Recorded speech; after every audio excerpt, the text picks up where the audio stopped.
तो hello friends and my dear student. तो क्या हाल चाल है आप सभी का। आप सब काफी मस्त है, अच्छे हैं, ये मेरा आशा विश्वास कह रहा है, मेरा दिल कह रहा है। और गॉड करे कि आप सब बहुत अच्छे हो। आज का जो हम लोग का चैप्टर है, आज का जो हम लोग का टॉपिक्स है, आप सभी के लिए एक प्यारा सा टॉपिक्स है जो आपके हर एग्जाम में वो प्रश्न को आने की ज्यादा संभावना रहती है और कई बार पूछा भी गया है। वो जो टॉपिक्स पे हम बात करने वाले हैं वो सारे बच्चों के लिए बहुत इंपॉर्टेंट है, ठीक है। और इलेक्ट्रिक चैप्टर को हम आपको पढ़ा के खत्म जब कर दिए हैं तो इलेक्ट्रिक चैप्टर से रिलेटेड है कि इलेक्ट्रिक जो है एक मैग्नेट के जैसा व्यवहार करता है। इसी से संबंधित हम लोग आज एक टॉपिक्स को पढ़ने वाले हैं, जिस टॉपिक्स का नाम है ऑर्स्टेड का प्रयोग। ऑर्स्टेड साहब के प्रयोग को हम लोग बात करेंगे आज, कि उन्होंने एक बात को कैसे समझ पाए कि इलेक्ट्रिक में मैग्नेट का भी गुण पाया जाता है या इलेक्ट्रिक मैग्नेट के जैसा व्यवहार करता है। हम इस बात को आज आपको प्रैक्टिकली बताएंगे कि उनके साथ हुआ क्या था। चूंकि हैंस क्रिश्चियन ऑर्स्टेड इनका पूरा नाम रहता है और ये एक प्रयोग कर रहे होते हैं। इनकी पूरी जीवन काल को अगर देखो तो 1777 से इनकी पूरी जीवन काल स्टार्ट होती है और 1851 तक इनका पूरा लाइफ साइकिल रहता है। और ये 1777 से 1851 के बीच में एक ऐसा टाइम आता है, एक ऐसा सन आता है जिसका नाम है 1820। और 1820 में हैंस क्रिश्चियन ऑर्स्टेड जो ये वैज्ञानिक है, ठीक है, ये 19वीं शताब्दी के वैज्ञानिकों में ये अग्रणी रहे।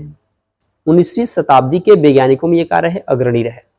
अग्रणी मतलब समझते हैं आप कि आगे रहे हैं।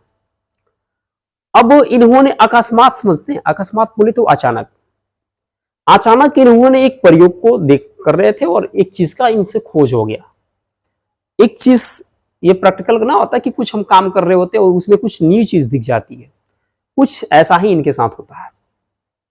और ऑर्स्टेड साहब इस बात को लेते हैं और क्या करते हैं कि उस प्रयोग के दौरान जब उनको दिखता है तो वो भी अचंभित हो जाते हैं और कहते हैं कि वाह, ये तो काफी यूनिक चीज है। और चूंकि उनको जब मिला ये सब चीजें तो क्या हुआ भाई, देखिए। और इनके ये ऑर्स्टेड का प्रयोग ने बहुत कुछ करके दिखाया भाई, बहुत टेक्नोलॉजी को आगे लेके गया। आपको बताएंगे तो आप खुद समझ जाइएगा। तो इन्होंने देखा कि देखो भाई, मेटल जो होता है ना, मेटल को आप क्या करो कि उसका कोई लूप, उसका कोई सर्किट आप बना लो। ओके, मेटल का कोई सर्किट बना लो और उसमें आप जैसे वही काम करते हो, जैसे कहीं पे आप बैटरी वगैरह जोड़ना है तो आप बैटरी जोड़ लो, ठीक है। प्लग कुंजी लगानी है, प्लग कुंजी आप लगा लीजिए। अब इसमें आपको इलेक्ट्रिक जाएगा, बिल्कुल जाएगा भाई। और ये जो वायर है ये किसी मेटल का बना हुआ रहना चाहिए, मेटल बोले तो धातु का। और इसमें कहीं ना कहीं रेसिस्टेंस आप डाल दो। ओके, रेसिस्टेंस आप डाल दो तो ये वायर हो गया, यानी तार हम मानते हैं। ये भी किसका बना हुआ? धातु का, ठीक है। और चूंकि वायर तो किसी ना किसी मेटल का ही होगा यार, इसमें क्या बड़ी बात है ना। अब ये बस बहुत बड़ी चीज नहीं है, एक बार ध्यान से समझने का प्रयास कीजिएगा। और इन्होंने एक दिक सूचक सुई, समझते हैं, यानी कंपास का प्रयोग किया। अब बाकी सभी को ही पता है कि जो कंपास होता है उसमें जो सुई होती है ना, उस कंपास में क्या होती है भैया? जो सुई होती है वो सुइया कैसा होता है? वो सुई बना होता है आपका मैग्नेट का। ये जो सुई होता है वो किसका बना होता है? मैग्नेट का बना होता है, ठीक है। ये वायर हम लोग का है मेटल। ओके, ये एक रेसिस्टेंस हो गया, इसमें जैसे स्विच ऑन करेंगे ये इलेक्ट्रिक इसमें पास करेगा।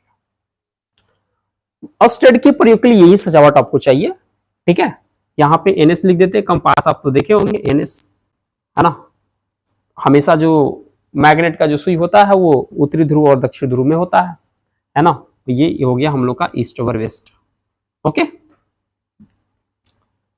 आप कंपास देखो या नहीं देखो, आप कमेंट्स में जरूर बताओ। यदि नहीं देखेंगे तो आप ऑफलाइन क्लास में आइए, आपको हम कंपास दिखाएंगे। ओके, ये मान लो हो गया हम लोग का कंपास का सुई।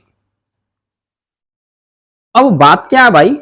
बात यह है कि जब ये प्रयोग कर रहे थे तो जैसे ही इस स्विच को ऑन करते हैं, तो जैसे ही स्विच को ऑन करते हैं तो इसमें तो इलेक्ट्रिक प्रवेश करने लगता है। धारा जाने लगती है। याद रखना ये मेटल का वायर है और मेटल का वायर ये कवर में नहीं है, ये ओपन है।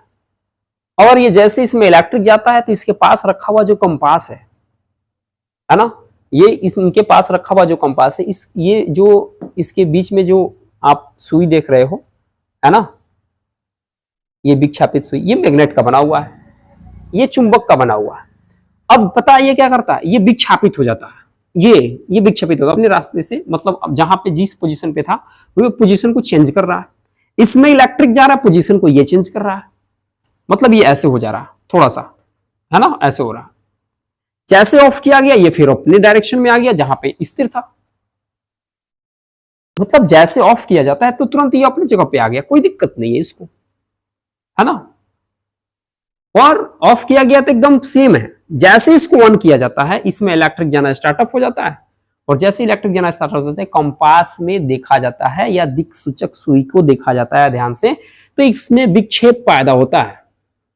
विक्षेप समझ रहे हो, डिस्टर्बेंस कह सकते हो। ओके, अब इसमें डिस्टर्बेंस पैदा होता है।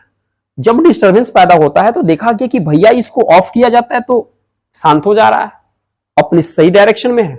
जैसे ऑन किया जा रहा है तब तक ये क्या हो जा रहा है, विक्षेपित हो जा रहा है, अपनी जगह से हट जा रहा है।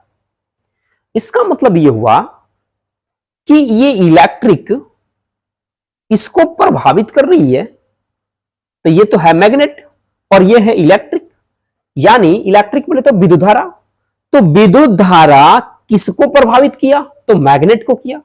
इसीलिए जो हम चैप्टर जो पढ़ाने वाले थे, जो जिस चैप्टर पे हम लोग बात करने वाले थे, विद्युत धारा का चुंबकीय प्रभाव, विद्युत धारा किस पे प्रभाव डाला भैया, तो चुंबक पे प्रभाव डाला, तो विद्युत धारा का चुंबकीय प्रभाव पड़ा जाता है। मतलब विद्युत धारा में भी चुंबक का गुण है।